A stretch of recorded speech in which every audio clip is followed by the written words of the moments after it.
سلطان شمس الدین التمش کو بھی بچپن میں ان کے بھائیوں نے حضرت یوسف کی طرح بردہ فروشوں کے ہاتھوں فروخت کر دیا۔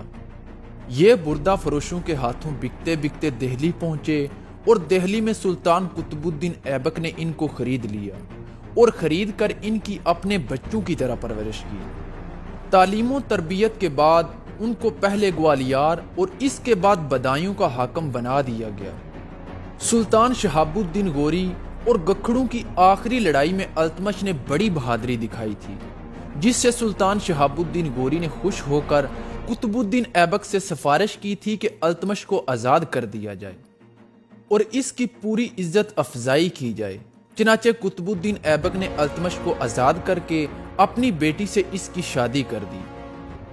سلطان قطب الدین ایبک کی وفات کے بعد ان کے بیٹے آرم شاہ کو خاندان غلامہ کا دوسرا بادشاہ منتخب کیا گیا، جسے قطب الدین ایبک کے مرنے کے بعد 1210 عیسوی میں تخت نشین کرایا گیا، لیکن آرم شاہ میں حکمرانی کی ذرہ برابر بھی صلاحیت موجود نہ تھی۔ چنانچہ اس کی کمزوری اور نااہلیت کا یہ اثر ہوا کہ قطب الدین ایبک کی وسیع حکومت ٹکڑے ٹکڑے ہو گئی۔ سندھ اور ملتان کے گورنر ناصر الدین قباچہ نے، جو سلطان قطب الدین ایبک کا داماد بھی تھا، اس نے سندھ میں خود مختاری کا اعلان کر کے سلطان کا لقب اختیار کر لیا۔ بختیار خلجی کے جانشین حسام الدین خلجی نے خود مختار ہو کر بہار اور بنگال میں اپنی حکومت قائم کر لی۔ اس کے علاوہ تاج الدین یلدوز نے غزنی سے پنجاب پر حملہ کر کے لاہور اور سارے پنجاب پر قبضہ کر لیا۔ صرف دہلی اور اودھ کا علاقہ ہی آرم شاہ کے قبضے میں رہ گیا۔ اس طرح قطب الدین ایبک کی حکومت محض آرم شاہ کی کمزوری اور نااہلیت کی بنا پر 4 حصوں میں تقسیم ہو گئی۔ اس کے علاوہ ہندو راجاؤں نے بھی بغاوتیں برپا کرنا شروع کر دی۔ امرائے سلطنت نے جب یہ بد نظمی دیکھی تو انہوں نے قطب الدین ایبک کے داماد شمس الدین التمش حاکم بدایوں سے استدعا کی کہ وہ دہلی آ کر دہلی کی حکومت سنبھالیں۔ سلطان شمس الدین التمش ایک بہت بڑی فوج لے کر دہلی پہنچے اور آرم شاہ نے شہر سے باہر نکل کر التمش کا مقابلہ کیا۔ اس جنگ میں آرم شاہ کو شکست ہوئی اور وہ گرفتار ہو گیا۔ التمش 1211 عیسوی میں سلطان شمس الدین التمش کے لقب سے دہلی کے تخت پر بیٹھے۔ التمش پہلے مسلمان بادشاہ تھے جنہوں نے تخت دہلی کو زینت دی اور دہلی کو اسلامی ہند کا دارالسلطنت قرار دیا۔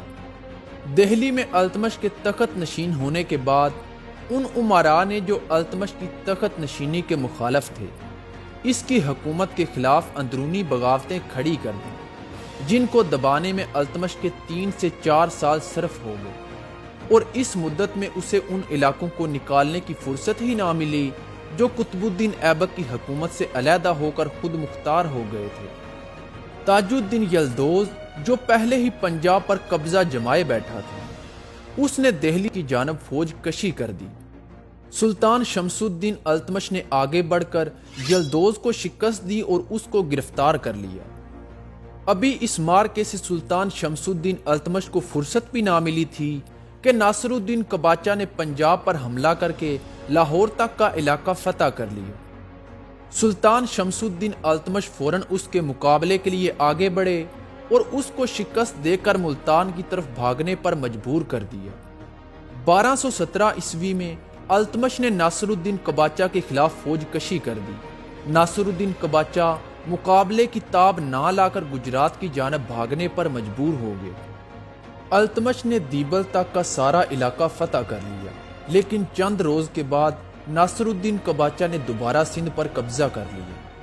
1221 عیسوی میں جب منگولوں نے خوارزمی سلطنت کی اینٹ سے اینٹ بجا دی اور شہزادہ جلال الدین شکست کھانے کے بعد سندھ اور ملتان کی طرف بھاگے تو منگول فوجیں بھی ان کے تعاقب میں سندھ اور ملتان میں داخل ہو گئیں۔